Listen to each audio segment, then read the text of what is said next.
Hello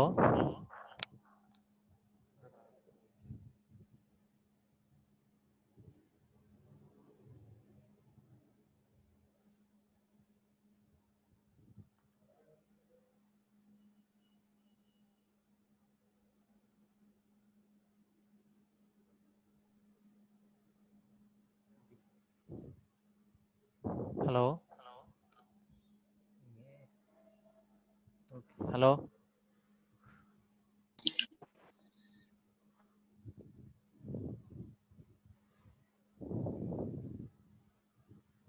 okay వినపడుతుంది sir.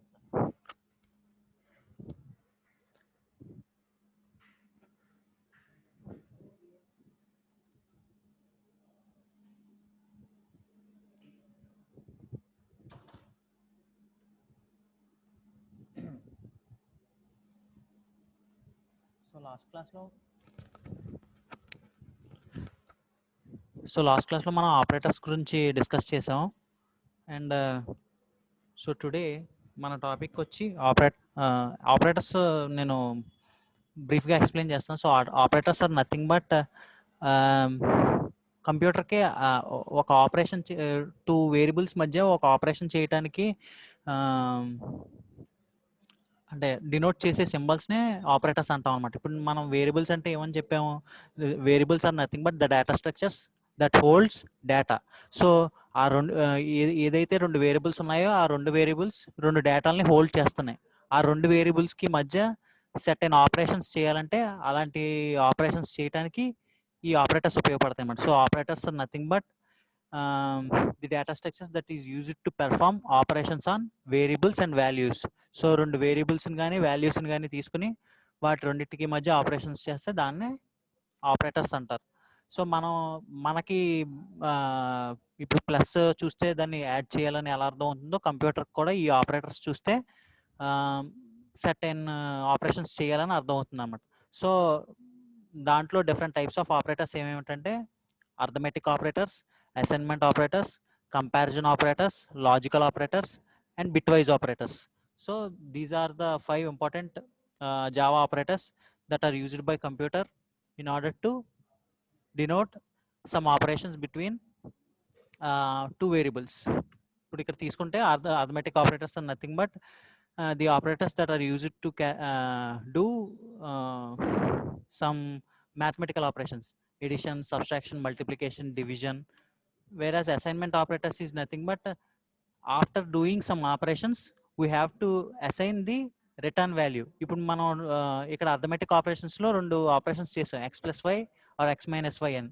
So ఏదో ఒక రిజల్ట్ బయటకు వస్తుంది కదా. ఇప్పుడు 5 + 6 అన్నప్పుడు 11 అన్న రిజల్ట్ బయటకు వస్తుంది. ఆ 11 అన్న రిజల్ట్ని వేరే వేరియబుల్కి అసైన్ చేస్తే అసైన్మెంట్ ఆపరేటర్స్ అలాంటి చోట ఉపయోగపడుతుంది. ఇప్పుడు ఇక్కడ చూసారంటే x = x+3 అని ఉంది. అంటే పైన x ఏమని ఉంది, 5. సో x = 5 + 3 8 కదా. ఆ 8ని ఈ ఎక్స్కి అసైన్ చేసాం. So assignment operators are nothing but the extension of arithmetic operators. ఇప్పుడు అర్థమెటిక్ ఆపరేటర్స్లో ఆపరేషన్ చేసిన తర్వాత దాన్ని అలాగే వాల్యూని మామూలుగా వాల్యూ ఒకటి వస్తుంది, బట్ ఇక్కడ ఆ వాల్యూని ఒక దానికి అసైన్ చేయడం జరుగుతుంది. And next comparison operators. Comparison operators are nothing but the operators that are used to compare 2 values. 2 values తీసుకుని వాటి రెండింటి మధ్య ఏది పెద్దది ఏది చిన్నది, లేదా ఏది ఈక్వల్గా ఉందా లేదా greater than or less than. So ఇలాంటి కంపారిజన్ ఆపరేషన్స్ అన్ని చేసేది కంపారిజన్ ఆపరేటర్స్. వేరాజ్ లాజికల్ ఆపరేటర్స్ అంటే ఏంటంటే లాజికల్ ఆపరేషన్స్ అనమాట. ఇప్పుడు మనం డిఎల్డిలో చూస్తాం కదా, ప్రతి ఆపరేషన్ని తీసుకుని logical operators are nothing but either true or false, రెండిట్లో ఏదో ఒక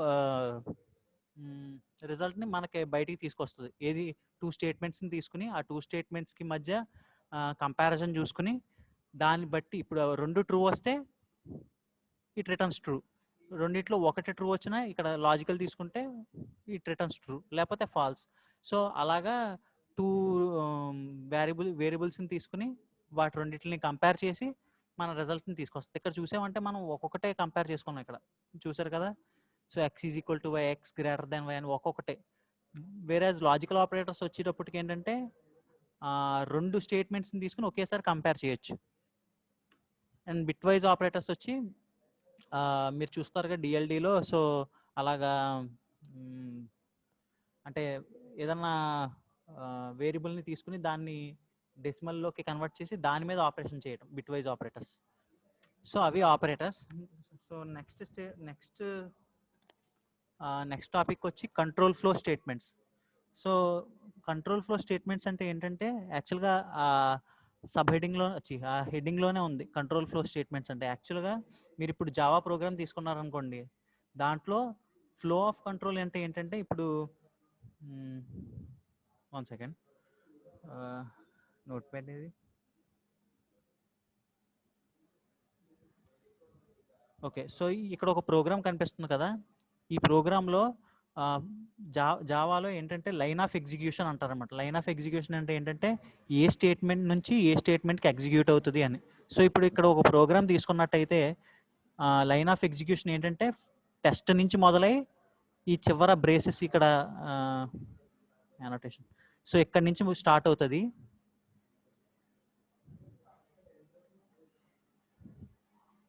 ఇక్కడతో ఎండ్ అవుతుంది అనమాట, ఎక్కడ ఈ చివర ఈ బ్రేసెస్తో. So line of execution from top to bottom. అంటే ఎప్పుడు ఏ ప్రోగ్రామ్ తీసుకున్నా సరే లైన్ ఆఫ్ ఎగ్జిక్యూషన్ టాప్ నుంచి బాటమ్ అప్రోచ్కి జావా లైన్ ఆఫ్ ఎగ్జిక్యూషన్ అనేది జరుగుతుంది.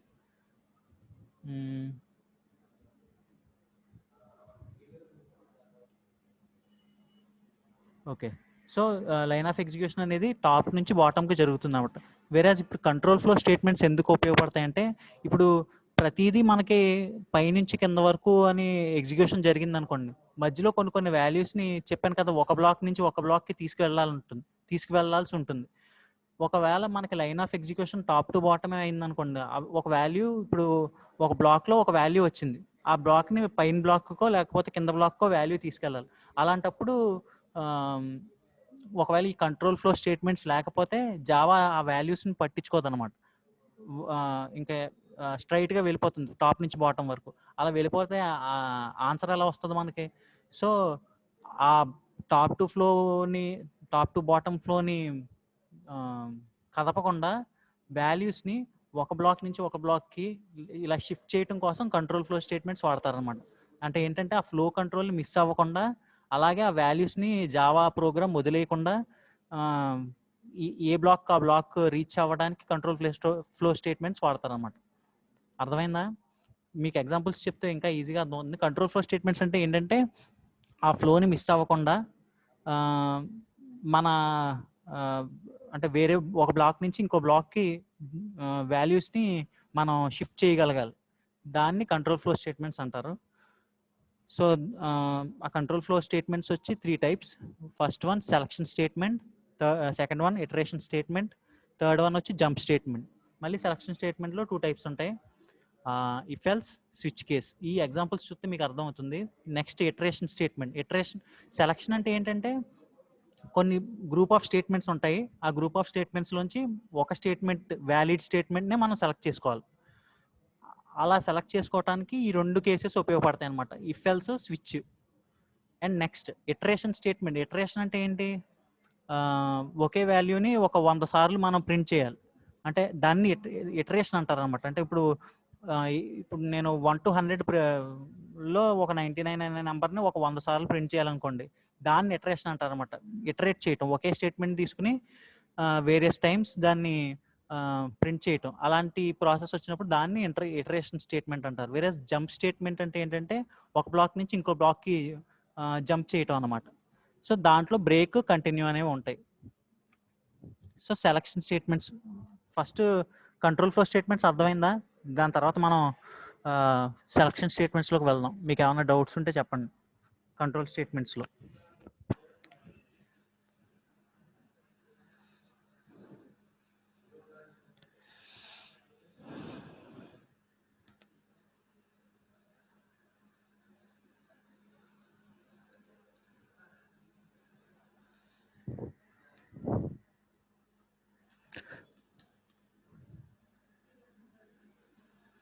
సో కంట్రోల్ ఫ్లో స్టేట్మెంట్స్ అంటే ఏంటంటే ఒక ఫ్లో ఆఫ్ కంట్రోల్ ఉంది కదా, దాన్ని మిస్ చేయకుండా మనం ఆ వాల్యూస్ని ఒక బ్లాక్ నుంచి ఇంకో బ్లాక్కి తీసుకువెళ్ళడం అనమాట. అంటే ఆ కంట్రోల్ ఫ్లోని మిస్ అవ్వకూడదు, అలాగే ఆ వాల్యూస్ని కూడా మనం మిస్ చేయకూడదు.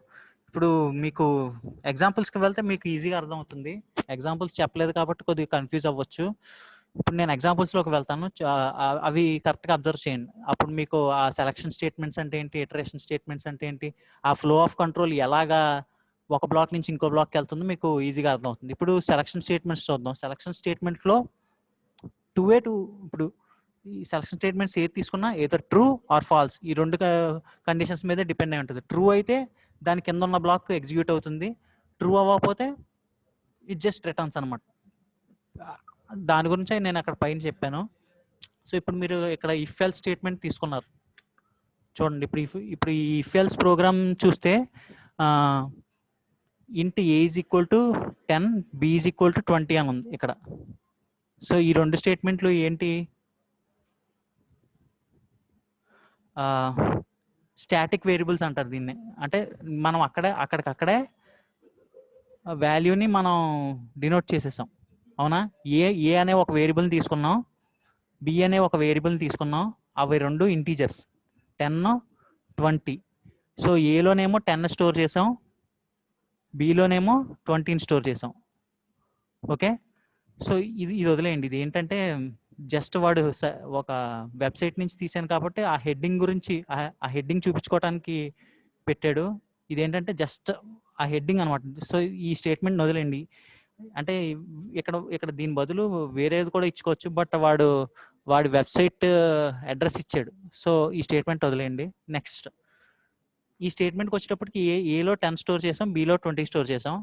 దాని తర్వాత ఫ్లో కిందకి వెళ్ళింది, ఇక్కడ నుంచి కిందకి వెళ్ళింది. ఇప్పుడు ఈ కండిషన్లోకి వచ్చింది, if A greater than B, అంటే 10, 20 కంటే ఎక్కువ కాదా అని చెక్ చేసుకుంది. సో 10, 20 కంటే ఎక్కువ కాదా, true or false? So true అయితే ఈ స్టేట్మెంట్ ఎగ్జిక్యూట్ అవుతుంది, ఫాల్స్ అయితే ఈ స్టేట్మెంట్ ఎగ్జిక్యూట్ అవుతుంది. సో ఇప్పుడు మీరు చెప్పండి, ఈ రెండిట్లో ఏది ఏ వాల్యూని రిటర్న్ చేస్తుంది? దీన్నా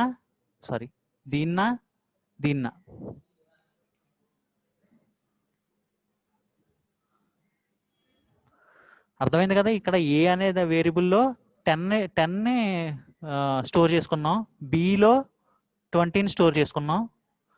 if A greater than B అంటే 10 గ్రేటర్ దాన్ 20. ట్రూవా ఫాల్సా ఇది చెప్పండి సరిపోతుంది.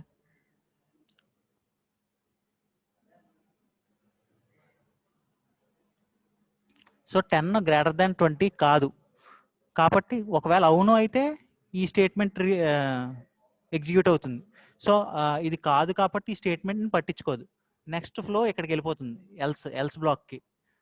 సో అక్కడ ఇది ఉంది. అప్పుడు అవుట్పుట్ ఏమైనా వస్తుంది, B is greater than A అంటే 10 is greater than 20 is greater than 10.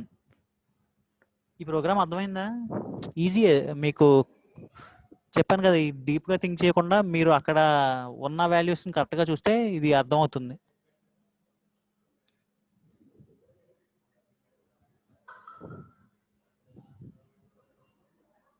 Hello,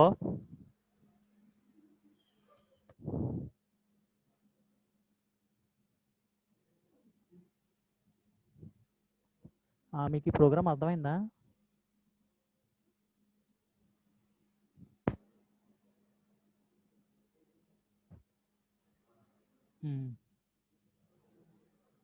so అర్థం కాకపోతే చెప్పండి. ఇది ఈజీ. ఇలాంటి చిన్న ప్రోగ్రాంలు అర్థం అవుతేనే మనం పెద్ద ప్రోగ్రామ్కి మనం ఈజీగా షిఫ్ట్ అవ్వచ్చు అనమాట.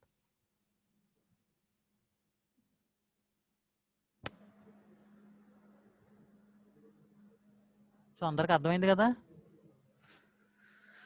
ఓకే. సో ఇఫ్ ఎల్స్ అంటే అదనమాట. ఒక 2 వాల్యూస్ తీసుకున్నాం, ఆ 2 వాల్యూస్ని కంపేర్ చేసుకున్నాం బై యూజింగ్ కంపారిజన్ ఆపరేటర్స్. ఆ రెండింటిని కంపేర్ చేసుకున్న తర్వాత దాన్ని బట్టి ఎయిదర్ ఈ స్టేట్మెంట్ని చూపించటమా లేకపోతే ఈ స్టేట్మెంట్ని బయటికి చూపించటమా జరిగింది ఇఫ్ ఎల్స్ అంటే. అండ్ నెక్స్ట్, సో దీన్ని బట్టి అవుట్పుట్ ఏమొస్తుంది ఈ ప్రోగ్రామ్ బట్టి?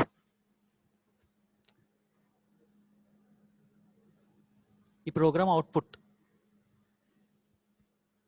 ఈ పబ్లిక్ వాయిడ్ ప్రస్తుతానికి ఇలాంటివి మీరు చూడకండి. ఇలాంటివన్నీ ఏంటంటే ఇవి యాక్సెస్ స్పెసిఫైయర్స్, ఇదేమో మెయిన్ ప్రోగ్రాము. మీరు ఏంటంటే ప్రస్తుతానికి ఈ బ్లాక్లో ఏం జరుగుతుందో నేర్చుకోండి. దాన్ని బట్టి మీకు ఈ స్టేట్మెంట్స్ అనేవి బాగా అర్థమవుతాయి. ఈ బ్లాక్ ఏం లేదు, చెప్పాను కదా, ఇది ఒక హెడ్డింగ్ అనమాట. ఆ హెడ్డింగ్ బదులు వాడి వెబ్సైట్ మెన్షన్ చేసుకున్నాడు. సో ఈ స్టేట్మెంట్ని కూడా వదిలేయండి.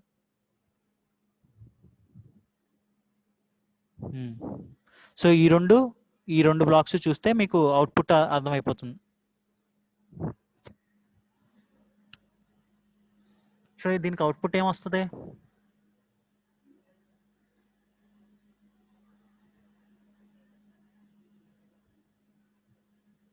పర్లేదు, టైం తీసుకోండి.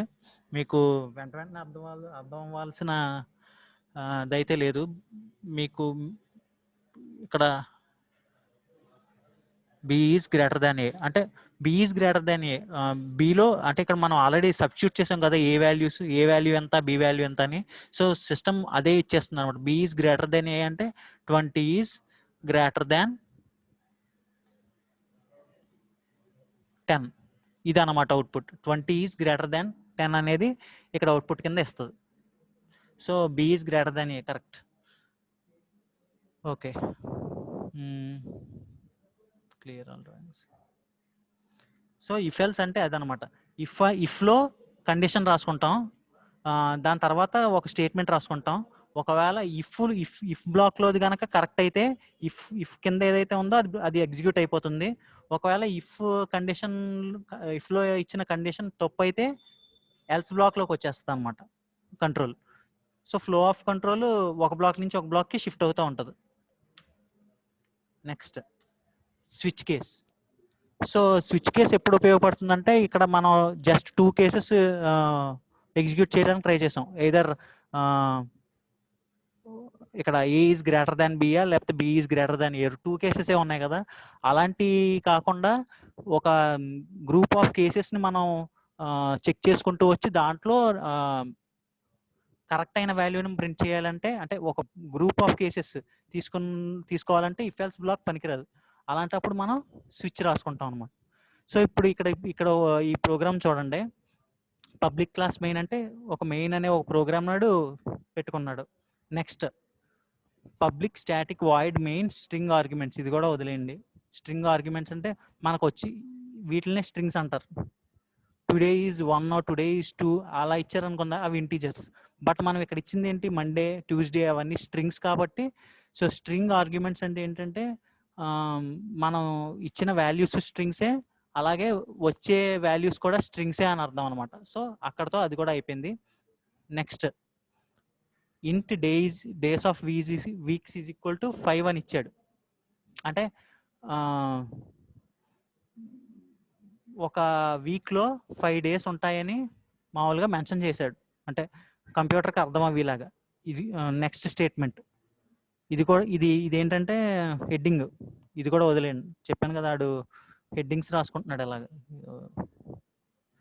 నెక్స్ట్ స్విచ్, ఇదేంటి condition, day of the week. ఇప్పుడు నాకు ఇప్పుడు మొత్తం వీక్స్లో ఎన్ని డేస్ ఉంటాయి మీకు అర్థం అయ్యేలా చెప్పాలంటే 7 days. 7 daysలో నాకు 5th డే అవుట్పుట్గా చూపించాలని అర్థం ఈ మొత్తం ప్రోగ్రామ్కి. మనకి వీక్ డేస్ అనేవి 7 days ఉంటాయి. ఆ 7 daysలో నాకు 5th డే అవుట్పుట్గా చూపించాలి. అప్పుడు ఏం చేస్తాడు, ఇంటి డే ఆఫ్ వీక్ అంటే మనం ఏదైతే ఇస్తామో, ఏదైతే అవుట్పుట్ చూపించాలనుకుంటున్నామో దాన్ని ఇక్కడ మెన్షన్ చేసుకున్నాడు. స్విచ్లోకి వెళ్ళాడు, డే ఆఫ్ ద వీక్. ఇప్పుడు కేస్ 1 టుడే ఈజ్ మండే, ఇక్కడ ఇది ఏమొస్తుంది 1. Case 2 today is Tuesday, today is Wednesday. 4 5 6 7 ఇది వదిలేండి, నేను చెప్తాను దీని గురించి, ఈ పర్టికులర్ దాని గురించి. సో ఇప్పుడు నేను ఇక్కడ ఏమని ఇచ్చాను, 5th డే ప్రింట్ చేయమని ఇచ్చాను. సో అది ఒక్కొక్కటి చూసుకుంటుంది అనమాట. Case 1 today is Monday, number అంటే ఫస్ట్ డే మండే అని, సెకండ్ డే ట్యూస్డే అని, థర్డ్ డే వెన్స్డే అని, 4th డే థర్స్డే అని. సో ఇవన్నీ ఫాల్స్ అవుతాయి, ఎందుకంటే మనకు 1 అక్కర్లేదు, 2 అక్కర్లేదు, 3 అక్కర్లేదు, 4 అక్కర్లేదు, 5th స్టేట్మెంట్ కావాలి. సో ఎప్పుడైతే ఈ 5కి ఈ 5 ఈక్వల్ అవుతుందో ఆటోమేటిక్గా టుడే ఈజ్ ఫ్రైడే అన్న రిజల్ట్ని మనకి బయటికి తీసుకొస్తుంది. ఈ 2 స్టేట్మెంట్స్ ఇంకా ఎగ్జిక్యూట్ అవ్వవు, ఎందుకంటే ఇక్కడ మనకు కావాల్సిన స్టేట్మెంట్ ఆల్రెడీ దొరికేసింది కనుక. అర్థమైందా?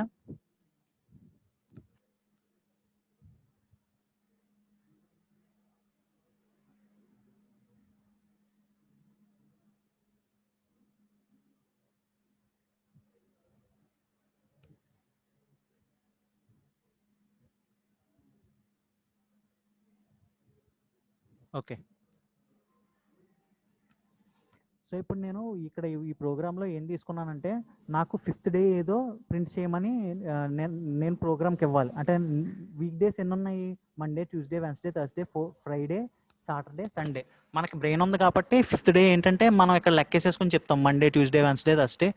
నాకు 5th డే ఫ్రైడే అని మనకి బ్రెయిన్ ఉంది కాబట్టి ఈజీగా ఆ అవుట్పుట్ని మనం చెప్పేయగలం. వేరేస్ కంప్యూటర్కి తీసుకుంటే దానికి వీక్ డేస్ ఏంటో తెలుసు, బట్ 5th డే ఏంటో తెలియాలి, ఆ 5th డేని తీసుకొచ్చి మనకు అవుట్పుట్ కింద చూపించాలి అంటే ఇలాంటి ప్రోగ్రామ్స్ ఉపయోగపడతాయి. ఇప్పుడు ఈ 2 తీసేయండి, ఈ 2 మామూలుగా ఇనిషియలైజేషను. సో ఇంటి డే ఆఫ్ వీక్ అంటే ఏంటంటే నాకు ఏ వీక్లో ఏ డేని ప్రింట్ చేయాలో అది ఇక్కడ ఇవ్వాలి. ఇప్పుడు నాకు 6th డే కావాలనుకోండి, కొన్ని 5th ఇచ్చాడు కాబట్టి 5th తీసేయండి, నాకు 6th డే కావాలి. సో ఇంటి డే ఆఫ్ వీక్ అని ఇచ్చి నేను 6th డే నాకు ప్రింట్ చేయమని ఇచ్చాను ఇక్కడ. ఇప్పుడు స్విచ్ కేస్ ప్రతిదీ వీక్ డేస్కి సంబంధించిన ప్రతి కేసు ఇక్కడ నేను రాసుకున్నాను. Switch day of week, case 1 first day Monday, second day Tuesday, third day Friday Wednesday. So ఇవేంటంటే మనం ఇనిషియలైజ్ చేసుకుంటాం అనమాట, first day Monday, second day Tuesday, third day Wednesday అని. సో కంప్యూటర్కి ఏం అర్థం అవుతుంది, first day Monday, second day Tuesday, third day Wednesday అని అర్థం అవుతుంది. ఇప్పుడు మనం డే ఆఫ్ వీక్ మనకి 6th వీక్ కావాలని ఇచ్చాం. సో అది చూడగానే కింద బ్లాక్లోకి వెళ్తుంది, నాకు 6th కావాలని వెతుకుతూ ఉంటుంది. సో ఫస్ట్ది 1, తప్పు, సెకండ్ది 2 తప్పు, 3 తప్పు, 4th తప్పు, 5th వద్దు, 6th. సో దొరికింది ఇక్కడ. సో అప్పుడు అదేం చేస్తుంది, ఇంక ఈ 2 స్టేట్మెంట్లని ప్రింట్ చేయదు. టుడే ఈజ్ సాటర్డే అంటే 6th అని ఇచ్చాం కదా మనం, టుడే ఈజ్ సాటర్డే ప్రింట్ చేస్తుంది అనమాట. అంటే మనం ఇచ్చిన ఇన్పుట్కి తగ్గ అవుట్పుట్ ఈ పర్టికులర్ దాంట్లో ఎక్కడ ఉందని చూపించడం కోసం. అర్థమైందా? లేకపోతే నేను ఇంకొక ఎగ్జాంపుల్ తీసుకోనా? ఇది మీకు అర్థం కాకపోతే ఇప్పుడు చూడండి, నేను మీకు అర్థమయ్యేలా చెప్తాను. ఇది కాకుండా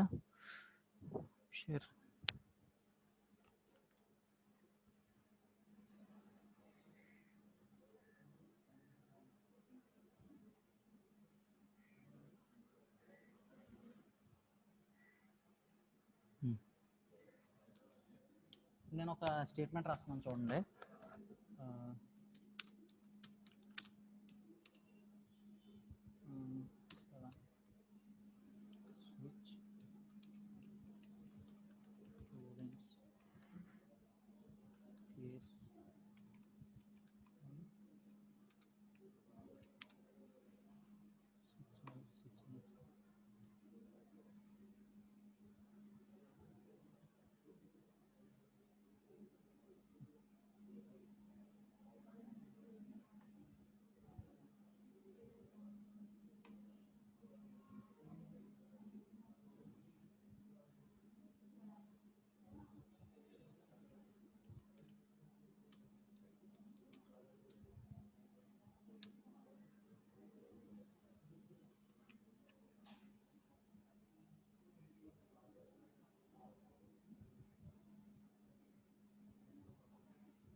సో ఇప్పుడు మీకు ఈ నోట్ ప్యాడ్లో ప్రోగ్రామ్ కనపడుతుంది కదా.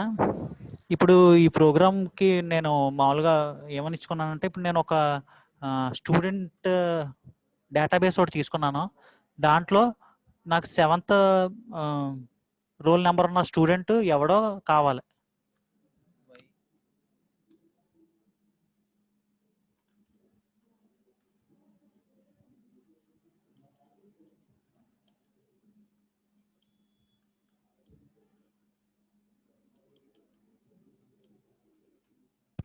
సో ఇక్కడ ఏంటంటే 7th నెంబర్ స్టూడెంట్ వాడి డీటెయిల్స్ కావాలి.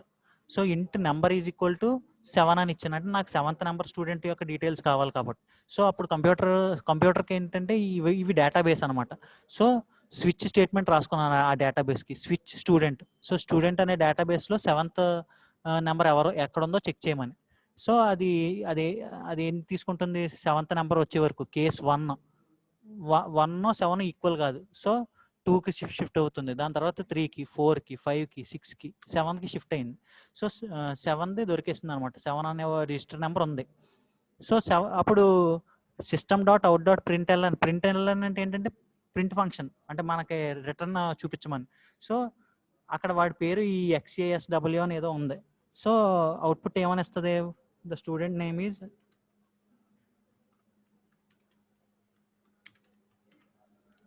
సెవెన్ కాడ ఏముంది XASW. సో వాడి డీటెయిల్స్, వాడి పేరు ఏంటో అది మనకి ఇస్తుంది. ఒకవేళ ఇంటి నెంబర్ 7 కాకుండా నేను ఇలా ఇచ్చాను అనుకోండి X2 అని, సో ఇక్కడ చూసుకుంటుంది, ఇక్కడ అసలు X2 అనేది లేదు. అప్పుడు డిఫాల్ట్ కేసు ఏది, ఒకవేళ ఇక్కడ కనుక దొరకలేదు అనుకోండి ఈ స్టేట్మెంట్స్లో, డిఫాల్ట్ స్టేట్మెంట్ అనేది కింద ఒకటి రాస్తాం. సో అప్పుడు ఇక్కడ ఏమైనా వస్తుంది, ఎర్రర్, మీరు ఇచ్చింది డేటాబేస్లో దొరకలేదని. సో అర్థమైందా స్విచ్ కేస్కి? స్విచ్ కేస్ ఏంటంటే ఒక డేటాబేస్ లాంటిది తీసుకోవటం, మనం ఏదైతే కీ ఎలిమెంట్ అంటారు దాన్ని, ఆ కీ ఎలిమెంట్ ఇవ్వడం, ఆ కీ ఎలిమెంట్ని ఆ డేటాబేస్ మొత్తం చెక్ చేసుకుంటూ వెళ్తుంది. ఒకవేళ స్విచ్ కేసు రాసినప్పుడు ఖచ్చితంగా డిఫాల్ట్ కేసు రాసుకోవాలి. డిఫాల్ట్ కేసు రాసుకోలేదు అనుకోండి, ఆ లూప్ అది ఇన్ఫినిట్ లూప్ అవుతుంది అనమాట. చెక్ చేస్తూనే పోతుంది. ఈ సిస్టమ్ రిసోర్సెస్ ఖర్చు అయిపోతాయి దానివల్ల. సో ఈ డిఫాల్ట్ స్టేట్మెంట్ ఎప్పుడు రాసుకుంటామంటే మనకి ఇచ్చిన రికార్డ్స్ అన్నిటిలోని దొరకలేనప్పుడు వాడికి ఎర్రర్ని చూపించమని రాసుకుంటాం అనమాట స్విచ్ కేసులో. సో అది స్విచ్ కేస్ అంటే. అర్థమైందా స్విచ్ కేస్ అనేది? ఇది ఎప్పుడు ఉపయోగపడుతుందంటే మన సెట్ అయిన, ఇప్పుడు మీ రిజల్ట్స్ చూస్తారు కదా, దాన్ని ఏమంటారు, స్కూల్స్ నేను అలాంటి వెబ్సైట్స్లో వాళ్ళు రిజల్ట్స్ని స్టోర్ చేసేటప్పుడు ఇలా రికార్డ్స్లో స్టోర్ చేసుకుంటారు. మీకు ఆ విండో ఇస్తారు కదా రిజిస్టర్ నెంబర్ కొట్టమని. సో ఆ రిజిస్టర్ నెంబర్ కొట్టిన వాల్యూని ఇక్కడ తీసుకుంటారు. ఆ రిజిస్టర్ నెంబర్ కొట్టిన వెంటనే ఇప్పుడు ఇక్కడ మీరు ఆ రిజిస్టర్ నెంబర్ ఇలా 109.891A ఇలా ఏదో రిజిస్టర్ నెంబర్ కొట్టారనుకోండి, ఈ రిజిస్టర్ నెంబర్ని ఇక్కడ చెక్ చేసుకుంటూ వెళ్తుంది. చెక్ చేసుకుంటూ వెళ్ళినప్పుడు ఒకవేళ ఈ రిజిస్టర్ నెంబర్ కనుక ఇక్కడ ఉందనుకోండి, ఇలా అప్పుడు వాడి రిజల్ట్ పాస్ అనుకోండి, మీకు ఏమన్నా ఇస్తుంది, the student result is pass. ఒకవేళ వాడు ఇక్కడ తప్పు నెంబర్ ఏ కాకుండా P6 ఏదో వింత నెంబర్ ఇచ్చాడు, సో ఇది ఇక్కడ కూడా చెక్ చేసుకుంటూ వెళ్తుంది. ఈ నెంబర్ ఇక్కడ దొరకలేదు కాబట్టి ఈ ఎర్రర్, ఆ రిజిస్టర్ నెంబర్ మళ్ళీ చెక్ చేసుకోండి అన్న ఎర్రర్ మనకు చూపిస్తుంది అనమాట. సో స్విచ్ కేస్ అలాంటి చోట్ల ఉపయోగపడుతుంది. అర్థమైందా?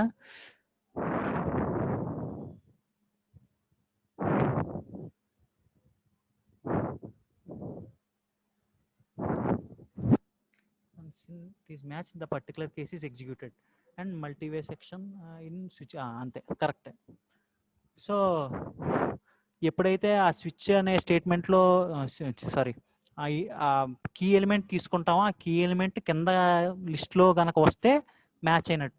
మ్యాచ్ అవ్వకపోతే వెంటనే ఆ ఫ్లో ఆఫ్ కంట్రోల్ని ఈ స్టేట్మెంట్కి తీసుకొచ్చేస్తుంది. ఒకవేళ ఈ స్టేట్మెంట్ రాయలేదనుకోండి, అది అలా చెక్ చేస్తూనే పోతుంది. మళ్ళీ ఇక్కడ వరకు ఈ బ్రేక్ స్టేట్మెంట్లు కూడా పెట్టలేదు అనుకోండి, అది అలా ఇన్ఫినిట్ లూప్ అంటారు అనమాట. అంటే అది తిరుగుతూనే ఉంటుంది. సో దానివల్ల ఏంటంటే సిస్టమ్ రిసోర్సెస్ ఫెయిల్ అయ్యి సిస్టమ్ షట్ డౌన్ అవ్వడం అలాంటివి జరుగుతూ ఉంటాయి. సో ఎప్పుడన్నా స్విచ్ కేసు రాసినప్పుడు స్విచ్ కేసు కంపల్సరీగా break statement and default statement కంపల్సరీగా రాయాలి.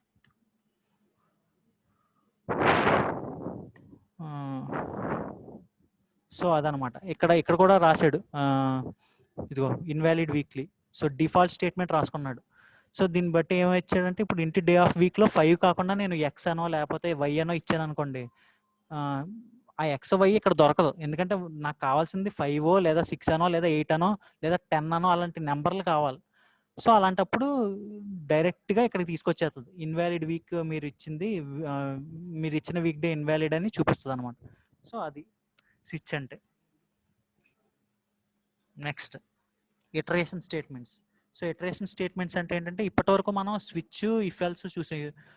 ఇఫ్ ఎల్స్ స్విచ్ ఏంటంటే, ఒక కండిషన్ తీసుకోవటం, ఆ కండిషన్ ట్రూ అయితే కిందవి కింద స్టేట్మెంట్స్ని ప్రింట్ చేయమని, లేకపోతే నెక్స్ట్ స్టేట్మెంట్స్ అని. సో ఇటరేషన్ స్టేట్మెంట్స్ ఎలా ఉంటాయంటే ఒక గ్రూప్ ఆఫ్ నెంబర్స్ని మనం ప్రింట్ చేయటం కోసం ఇటరేషన్ స్టేట్మెంట్స్ వాడతాం అనమాట. ఇప్పుడు మీకు ఇలా చెప్పటానికంటే ముందు ఇప్పుడు నేను ఒక ప్రోగ్రామ్ చెప్తాను. ఆ programme sir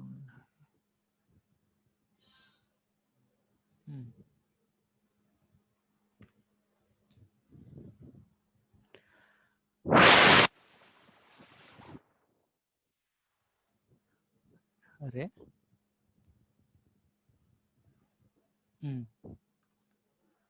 1 to 100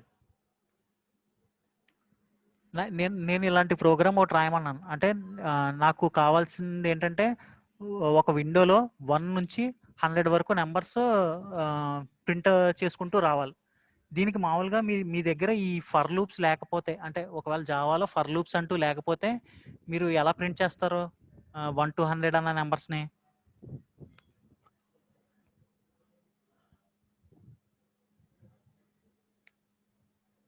for loop లేదనుకోండి, నేను మీకు ఒక ప్రోగ్రామ్ ఇచ్చాను. ఆ ప్రోగ్రామ్ ఏంటంటే 1 to 100 నెంబర్స్ని నాకు ఈ విండోలో చూపించాలి అని. సో అప్పుడు మీరు ఏం చేయాలంటే మీరు క్లాస్ నెంబర్స్ దాని తర్వాత పబ్లిక్ స్టాటిక్ అవన్నీ ఉంటాయి. Next system dot out dot println number is 1.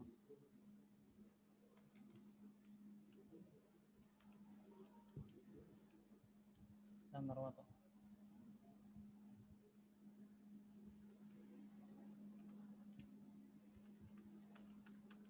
So ఇలా అర్థమాను కాపీ చేసుకుని ప్రింట్ చేసుకుని 1 బదులు 2, 2 బదులు 3, 3 బదులు 4 ఇలా పెట్టుకుంటూ రావాలి.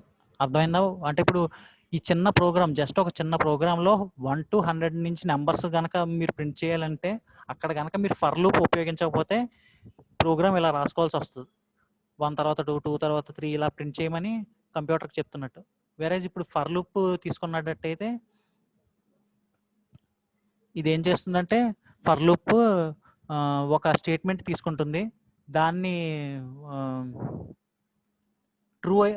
ట్రూ ఫాల్స్ అయ్యేంత వరకు చూసి ట్రూ అయినప్పుడు దాని స్టేట్మెంట్స్ కింద ఉన్న స్టేట్మెంట్స్ని ప్రింట్ చేస్తుంది, ఎప్పటి వరకు ఫాల్స్ అయ్యేంత వరకు.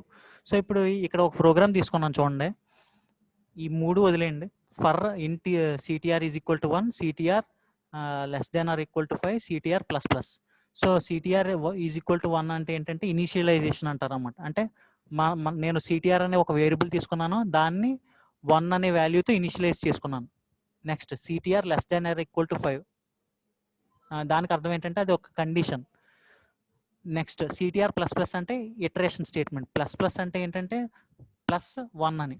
సో ఇప్పుడు ఇక్కడ తీసుకోండి, సిటిఆర్ 1 తీసుకున్నాను, అంటే సిటిఆర్ అనే వాల్యూ ఒక వేరియబుల్ తీసుకున్నాను, దాంట్లో వాల్యూ 1 అనే ఒక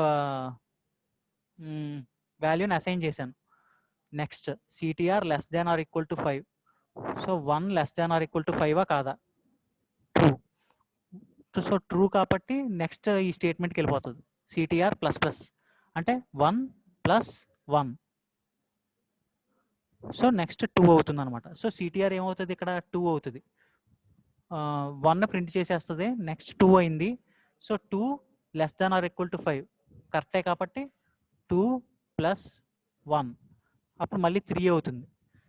సో ఆ 3ని మళ్ళీ ఇక్కడికి తీసుకొస్తుంది. 1, 2 ప్రింట్ అయిపోయినాయి, 3 కూడా ప్రింట్ అయింది. 3 less than or equal to 5 కరెక్టే కాబట్టి మళ్ళీ 3 + 1 4 ప్రింట్ అవుద్ది. మళ్ళీ 4ని ఇక్కడికి తీసుకొస్తుంది. 4 less than or equal to 5 కరెక్టే కాబట్టి 5. సో ఇక్కడతో మళ్ళీ 5ని ఇక్కడికి తీసుకొస్తుంది. 5 less than or equal to 5 equal to 5 కాబట్టి ఇక్కడ ఫాల్స్ అయింది, అక్కడతో ఆపేస్తుంది. సో 1, 2, 3, 4, 5 ఈజీగా ప్రింట్ అయిపోతాయి అన్నమాట ఫర్ లూప్ ఉపయోగిస్తే. అర్థమైందా? లేకపోతే ఇది రేపు క్లాస్లో డిస్కస్ చేద్దాం.